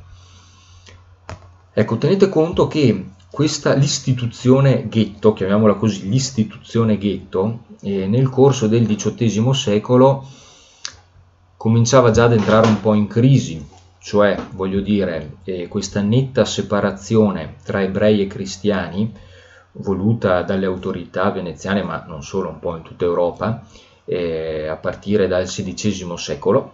Ripeto, il primo ghetto fu nel 1516, proprio quello veneziano. Questa politica della netta separazione nel corso del XVIII secolo cominciò un po' a venire meno. Diciamo che i confini tra ebrei e cristiani cominciarono a sfumarsi. Diversi veneziani partecipavano a balli e a feste che venivano organizzati nel ghetto, tanto per dire, cosa impensabile fino a qualche decennio, qualche secolo prima. Anche molti ebrei cominciavano un po' a confondersi con i cristiani. Alcuni ebrei, soprattutto quelli più ricchi, ottennero il permesso di non portare, cioè furono esentati dall'obbligo di portare il berretto nero che doveva essere un segno distintivo degli ebrei quando giravano per le calli veneziane, per cui vennero considerati ebrei separati. Ebrei sì, ma con questo, diciamo, piccolo privilegio rispetto agli altri ebrei di poter non indossare il berretto nero. E alcuni di questi potevano anche risiedere altrove, non nel ghetto, una risicata minoranza, però anche questa risicata minoranza fino a qualche secolo prima non ci sarebbe stata. Cioè nel corso del Settecento, piano piano, lentamente, i confini cominciavano a smussarsi. Di fatto il ghetto viene abolito, cioè viene aperto, diciamo, le porte del ghetto vengono aperte con l'arrivo dei francesi e con la municipalità provvisoria. 1797. Vedete cosa diceva la parte, la legge, emanata appunto dalla municipalità provvisoria, diceva così: le porte del ghetto dovranno prontamente essere levate, onde non apparisca una separazione tra essi, gli ebrei, e gli altri cittadini di questa città. Ecco, per cui già nel luglio del 97, appunto con l'arrivo delle truppe francesi, viene organizzato il rogo delle porte del ghetto. Cioè le porte che chiudevano il ghetto vengono bruciate proprio in uno dei campi, cioè delle piazze. A Venezia le piazze si chiamano campi, in uno dei campi all'interno del ghetto. Per la vostra curiosità, questa è una delle entrate del ghetto a Venezia, e siamo nel quartiere di Cannaregio, e qui sorgeva una porta che chiudeva. Di notte, a mezzanotte, mi sembra, le porte venivano chiuse e gli ebrei dovevano rimanere all'interno. Poi venivano le porte aperte di mattina e gli ebrei potevano uscire per i loro traffici attorno alla città. Ecco, questo è uno degli ingressi del ghetto, ancora oggi si può entrare e visitare a Venezia. Notate non a caso che i negozietti che nascono qui intorno spesso e volentieri sono negozi, se non gestiti da ebrei, comunque che lasciano trasparire la tradizione ebraica del luogo. Kosher, vedete scritto qua, è il cibo tipico degli ebrei, cioè quel cibo che è stato trattato secondo le regole prescritte dalla Torah. La Torah noi traduciamo con Pentateuco. Il Pentateuco, come dice il nome, Penta, sono i primi 5 libri dell'Antico Testamento. E il cibo kosher, dicevo, è quel cibo che è stato trattato secondo le regole contenute nella Torah, quindi nel Pentateuco, e che quindi è commestibile per gli ebrei, cioè è, come dire, religiosamente commestibile per gli ebrei. Comunque volevo farvi vedere un'altra cosa, e cioè che questa è una delle porte, vi dicevo, del ghetto. Non ce ne sono tante, mi sembra che siano un paio di porte e un ponte, se ricordo bene. Comunque, se vi capita di andare da quelle parti, fate caso agli stipiti, eccoli qua, se no, se non andate da quelle parti ve li mostro io. Vedete, questi sono gli stipiti, questo è lo stipite sinistro, questo è lo stipite destro. Ci sono ancora i fori delle inferriate che chiudevano le porte del ghetto. Ecco, questi sono proprio fori storici, sono secolari, insomma. Queste porte vennero divelte e bruciate con l'arrivo dei francesi. Aperte le porte del ghetto, scusate, torno indietro. Ecco, aperte le porte del ghetto, gli ebrei organizzano un gesto di solidarietà nei confronti dei loro vicini cristiani, e cioè organizzano una colletta, cioè fanno l'elemosina ai cristiani più poveri, quindi ai veneziani cristiani più poveri, delle parrocchie di San Geremia, eccolo qui, e di San Marcuola. Anche questo è significativo, no? Un rapporto di buon vicinato da parte degli ebrei. E è significativo anche il fatto che ci fossero dei veneziani che non se la stavano per nulla passando bene, tanto da dover ricevere delle elemosina da parte degli ebrei che pure, essendo chiusi nel ghetto, non se l'erano passata affatto molto bene fino a quel momento lì. E aperte le porte del ghetto, oltre a questo bel gesto di vicinanza, gli ebrei vennero equiparati formalmente e legalmente a tutti gli altri cittadini veneziani. Pertanto potevano acquistare case ovunque, cioè diritto di proprietà, mentre prima fuori dal ghetto gli ebrei non potevano acquistare nulla. Potevano accedere a qualsiasi tipo di lavoro, mentre in precedenza alcuni lavori erano preclusi, e potevano accedere a qualsiasi tipologia o grado di studio, ovvero tutte le restrizioni che in precedenza gravavano sugli ebrei, proprietà, professione, studio, con l'apertura del ghetto vengono meno. Ecco, la cosa curiosa è che aperto il ghetto, molti ebrei continuarono a vivere all'interno del ghetto. Una risicata minoranza uscì dal ghetto acquistando casa, ma sempre nel quartiere di Canareggio, molto vicino al ghetto, e una minoranza ancora più risicata, quella più ricca, invece ne approfittò a quel punto lì per acquistare prestigiosissimi palazzi presso Canal Grande. Su Canal Grande si affacciano i più bei palazzi di Venezia, palazzi dell'aristocrazia. Gli ebrei più ricchi, chi poteva permetterselo, acquistò alcuni di questi palazzi, però era una minoranza piuttosto risicata. Diciamo che la stragrande maggioranza degli ebrei continuò a vivere o nel ghetto o subito nei pressi del ghetto, probabilmente perché lì c'erano le sinagoghe e quindi era più facile accedere ai momenti di preghiera. Cominciarono piano piano gli ebrei a distribuirsi nel tessuto urbano di Venezia qualche decennio più tardi, verso la metà del XIX secolo.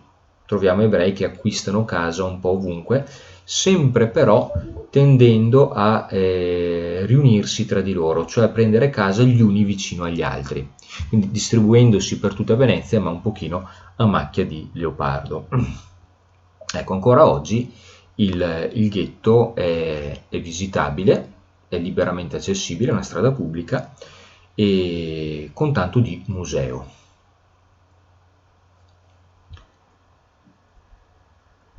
Bene, un ultimo passo più in là.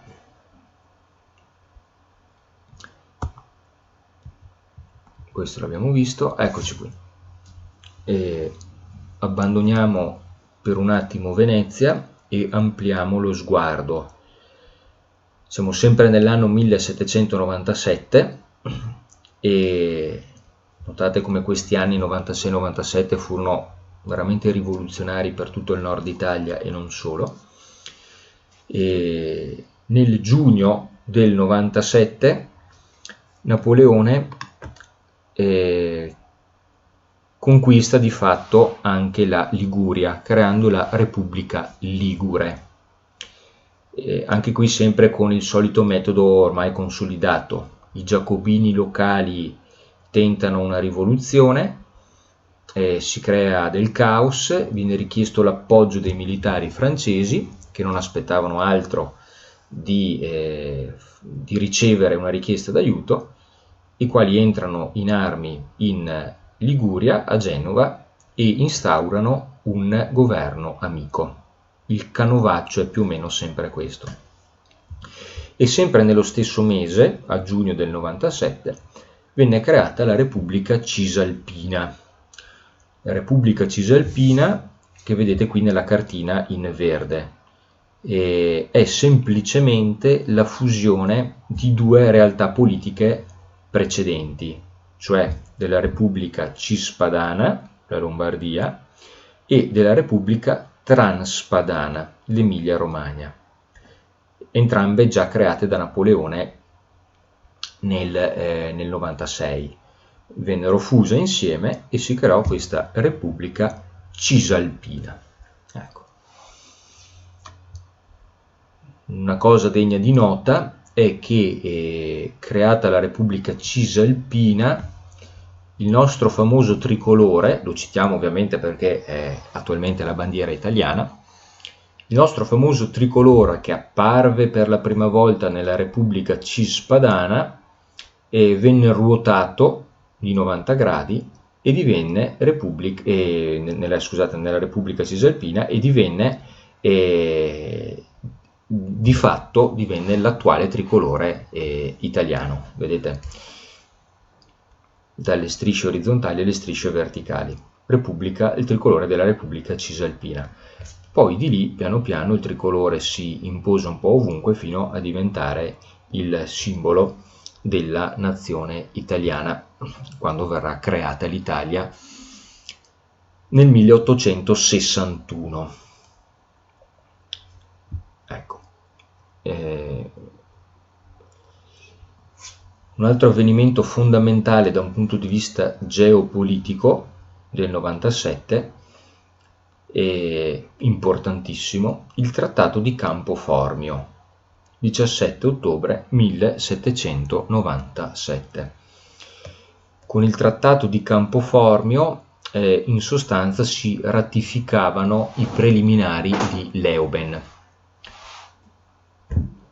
Notate nell'immagine, questo è il calamaio d'argento conservato al Museo Storico Navale di Venezia, con il quale Napoleone e i delegati austriaci firmarono il Trattato di Campo Formio, proprio l'originale. Insomma. E dietro ovviamente l'effigie del generale Bonaparte.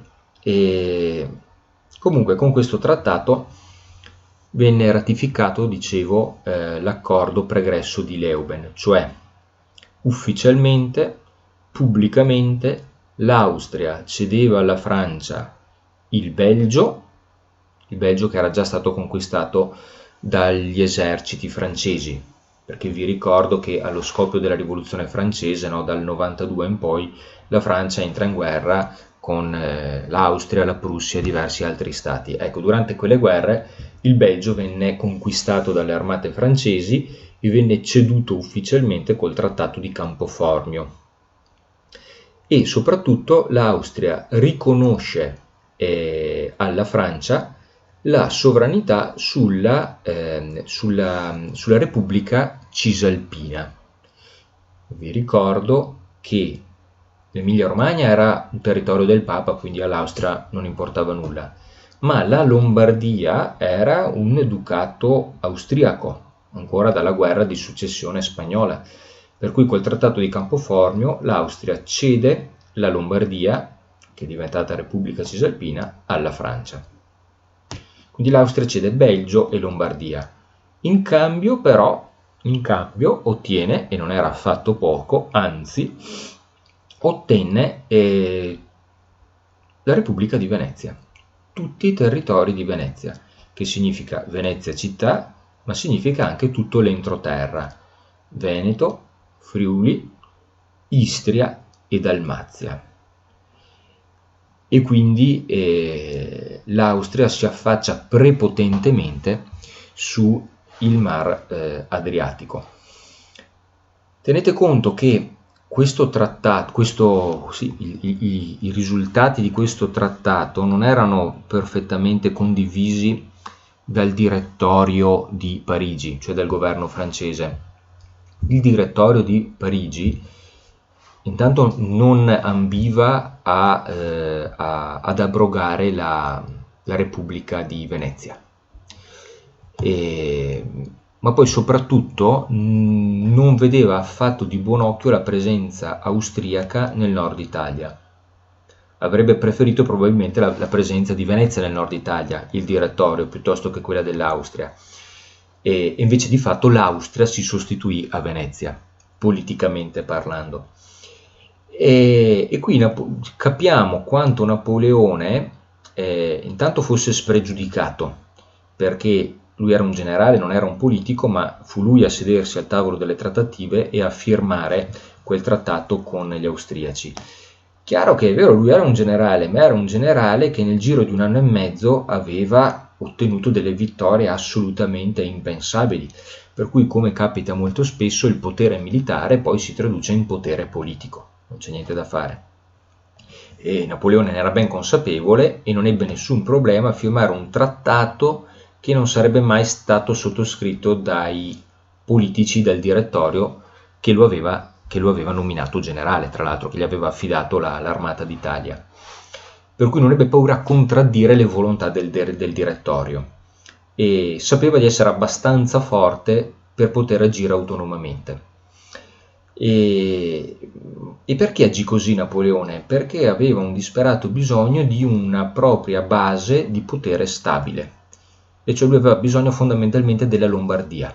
La Lombardia, o la Repubblica Cisalpina, fu una sua creazione politica di Napoleone, e da quella base egli avrebbe potuto fortificare la propria posizione politica e militare per dare la scalata al potere in Francia.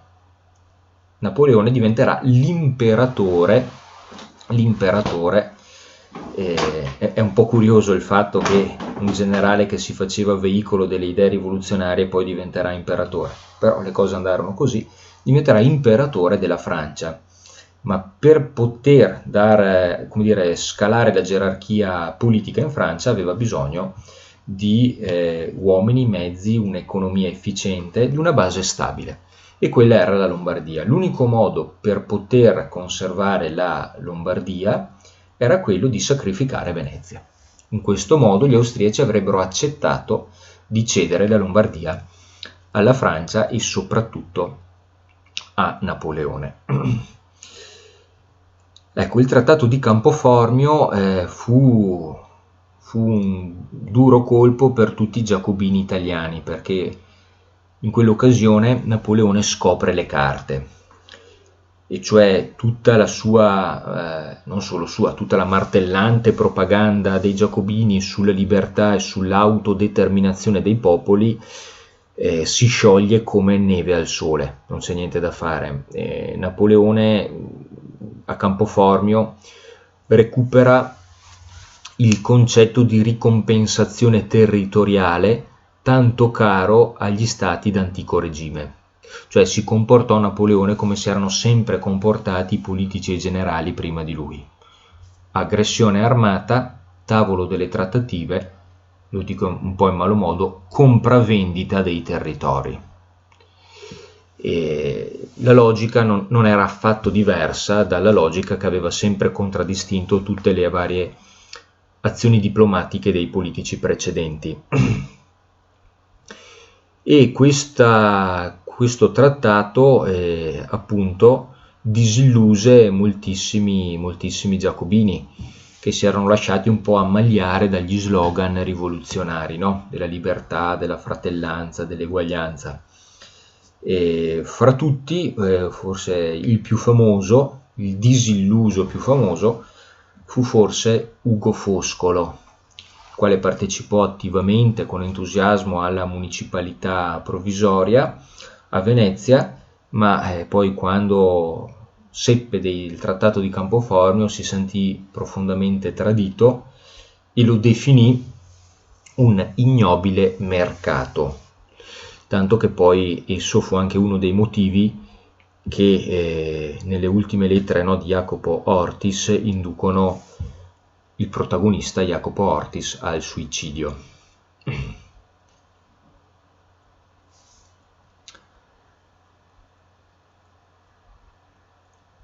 Venezia dopo Campoformio. Il trattato di Campoformio è del 17 ottobre. Con quel trattato si stabiliva che nel giro di pochi mesi, giusto i tempi tecnici, ecco, per organizzare il tutto, Venezia sarebbe passata all'Austria. Quindi i francesi avrebbero dovuto levare le tende e andarsene per lasciare posto a politici e militari austriaci. Ecco, i francesi non si fecero però, non persero l'occasione per a quel punto lì arraffare tutto quello che potevano arraffare.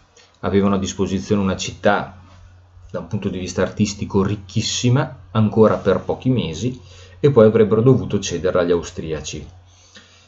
Bisognava prendere tutto quello che si poteva prendere, evidentemente, e quindi ricominciano ancora più drastiche delle precedenti, ancora più radicali delle precedenti, le razzie, una vera e propria politica di rapina.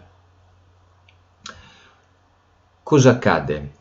Che ancora una volta oro, argento, edizioni di prestigio, codici miniati, tutto quello che si poteva ancora trovare nelle chiese, nei musei, nelle corporazioni, nei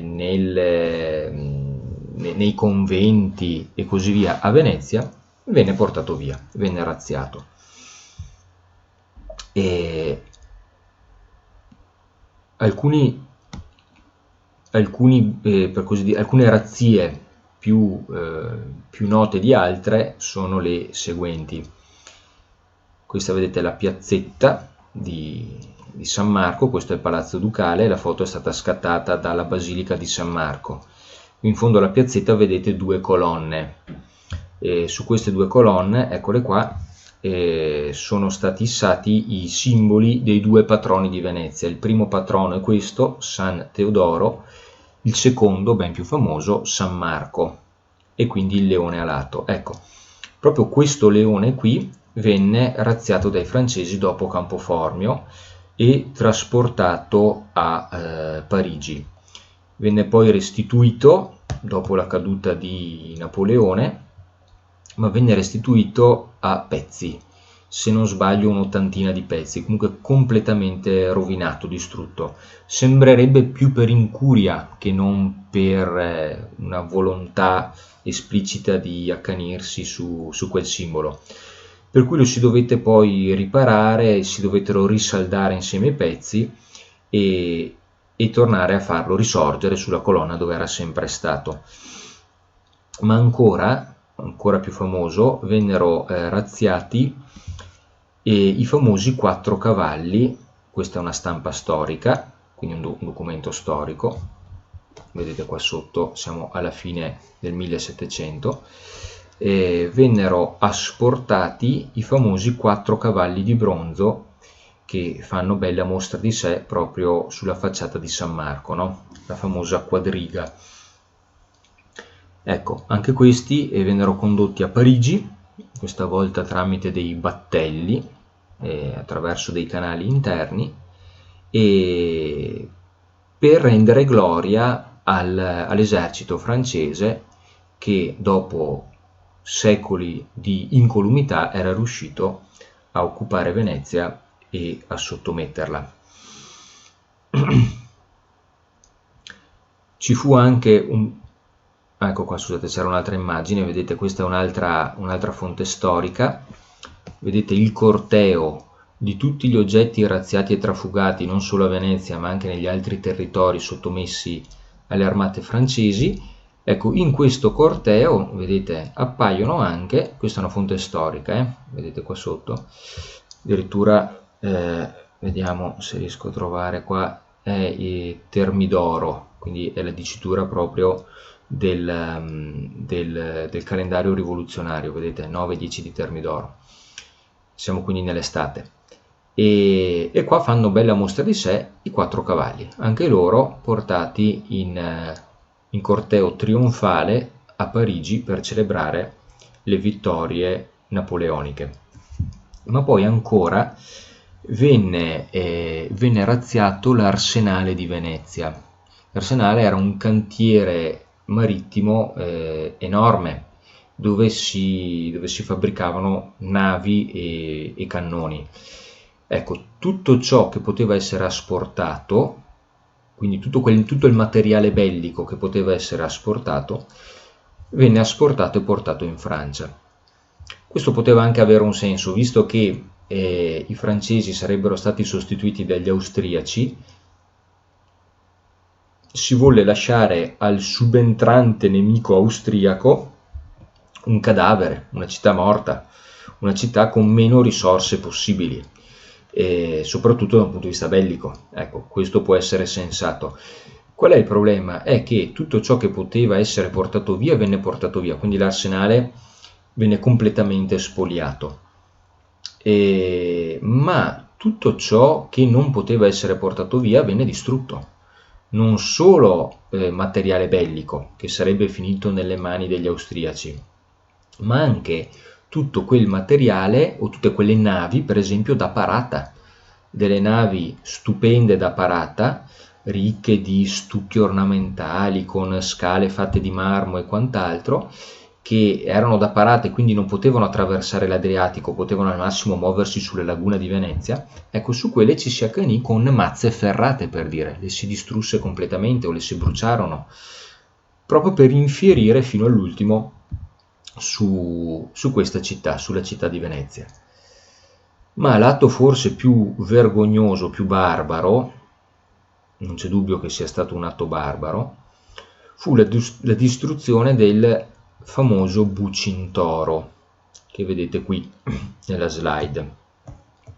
Il Bucintoro era la nave di rappresentanza propria del Doge. E quando il Doge si mostrava in pubblico a bordo di una nave per una delle tante cerimonie che avvenivano a Venezia, la festa della Sensa, piuttosto che la regata storica, piuttosto che incontri diplomatici con ambasciatori stranieri, eccetera, eccetera, ecco, il Doge utilizzava questa nave, il Bucintoro. Era la nave probabilmente più bella del mondo. Un artefatto artistico di valore inestimabile. Era una nave tutta dorata, come potete vedere. Questo è un modellino che ricalca quasi perfettamente l'originale che si trova sempre al Museo Storico Navale di Venezia. Era una nave completamente dorata, ricca, ricchissima di statue, di simboli, di telamoni, di effigi, articolata su 2 livelli, i rematori sotto e il piano di rappresentanza sopra, lunga 35 metri, larga 7-8 metri. Ripeto, la nave probabilmente più bella del mondo, tutta dorata. All'interno c'erano marmi, c'erano stucchi, c'era avorio, c'erano intarsi, insomma una cosa difficilmente immaginabile. E cosa fecero i francesi dopo Campoformio? Siamo nel dicembre, quindi una delle ultime cose, uno degli ultimi atti vandalici prima di andarsene. Gli diedero fuoco, bruciarono il Bucintoro. Per quale motivo? Assurdo, per poter distillare quel poco di oro che si poteva distillare dalla doratura delle pareti della nave. Ecco, io non so cosa potesse valere il Bucintoro, non penso ci sia possibile quantificare, ma il valore del Bucintoro era infinitamente superiore rispetto al valore di quei grammi d'oro che si potevano distillare dalla fusione della nave. E quindi risulta a maggior ragione assolutamente incomprensibile la volontà di distruggere questo tesoro, se non forse ancora una volta la volontà di accanirsi contro un simbolo che richiamava un simbolo forte dell'aristocrazia, perché come il corno ducale, no, il copricapo del doge era il simbolo del dogado, così il Bucintoro era una nave legata direttamente al potere del doge. Quindi forse anche l'aspetto ideologico giocò un ruolo importante. Qui sotto vedete un dipinto del canaletto, il ritorno del Bucintoro nel giorno dell'ascensione, 1730.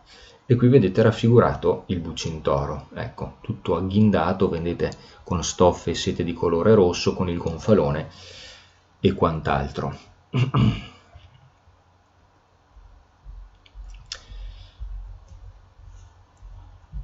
Gennaio del 98, e siamo alla fine. Nel gennaio del 98 i francesi dovevano abbandonare Venezia, stavano subentrando gli austriaci. E prima di andarsene, purtroppo, lasciarono ancora una volta un triste ricordo di sé, perché prima di andarsene ebbero il tempo di far fucilare gli ultimi 2 poveri cristi che si erano macchiati della colpa di rissa. Un oste veneziano e un contadino di Mestre, quindi parliamo proprio di poveri cristi, gente del popolo, che per un motivo o per l'altro, non so neanche se si sappia, si azzuffarono con dei militari francesi. Ecco, prima di andarsene vennero presi e fatti fucilare. Uno dei tanti episodi che non contribuì affatto a far lasciare un buon ricordo delle truppe francesi a Venezia. Mentre il 18 gennaio del 98 fanno il loro ingresso trionfale i militari austriaci. Venezia passa ufficialmente all'Austria. Esercito austriaco che fece tutta un'altra impressione sui veneziani, molto più disciplinato e meno famelico rispetto ai turbolenti militari francesi.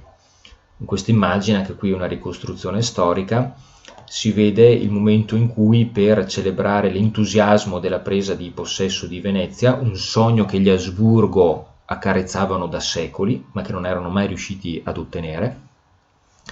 E ecco, per esaltare questo momento venne organizzata questa manifestazione in piazza San Marco, questa è piazza San Marco che vedete alle spalle, con l'artiglieria, vennero sparati dei colpi di cannone a salve dagli artiglieri austriaci. Qui alle spalle, questa qui, è la chiesa di San Geminiano, una chiesa molto importante, progettata niente po' di meno che dal Sansovino nel XVI secolo, che al momento dell'ingresso degli austriaci in piazza San Marco era ancora in piedi, ma che poi verrà fatta abbattere da Napoleone quando gli francesi torneranno a impossessarsi di Venezia. e infatti da quel momento in poi tutta quest'ala qui diventerà quella che vi dicevo prima, l'ala napoleonica. Questa è la procuratia vecchia, l'altro lato da questa parte è la procuratia nuova, tutta quest'ala invece sarà l'ala napoleonica, che ancora oggi si può vedere, priva però della chiesa del Sansovino, che venne fatta purtroppo radere al suolo anch'essa, lei come circa 80 altre chiese. Ecco, i veneziani accettarono di buon grado la presenza austriaca, preferivano gli austriaci ai francesi, anche se poi ci saranno delle rivolte anche contro gli austriaci, ma in questo momento sicuramente il popolo accolse di buon grado l'entrata degli austriaci, cioè se perdita di indipendenza doveva essere, come ormai era, molto meglio essere assoggettati all'Austria piuttosto che alla Francia, per una serie di ragioni. La Francia ancora non aveva recepito i principi della rivoluzione francese, per cui esisteva ancora un'aristocrazia in Austria e il patriziato veneto di questo non poteva che essere contento, ma anche la borghesia veneziana, che pure avrebbe avuto interesse a recepire il principio dell'uguaglianza formale degli individui, accolse di buon grado gli austriaci, perché i francesi avevano affamato tutti.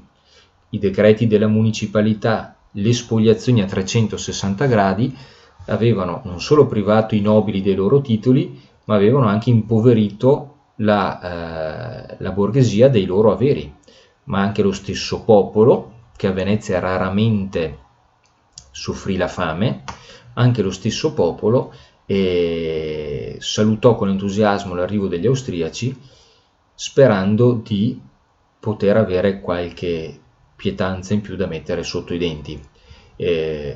Quella prima parentesi francese fu piuttosto funesta da diversi punti di vista. Ecco, il popolo complessivamente accolse di buon grado l'entrata degli austriaci in città. I patrizi poterono mantenere ruoli di responsabilità e anche di potere all'interno della città, ma ovviamente rimanendo sottoposti alla autorità degli ufficiali austriaci. Per diversi anni Venezia rimane austriaca, poi tornerà ad essere francese, poi tornerà ad essere austriaca e alla fine diventerà insieme a tutto il Veneto italiana. Ma questa è un'altra storia che vedremo prossimamente. Bene, vi ringrazio per la lunga maratona, per la pazienza che avete avuto in questa lunga maratona, però d'altronde era brutto spezzare questo capitolo, però ne siamo venuti a capo. Io vi saluto e vi do appuntamento per la prossima entusiasmante video lezione. Ciao a tutti!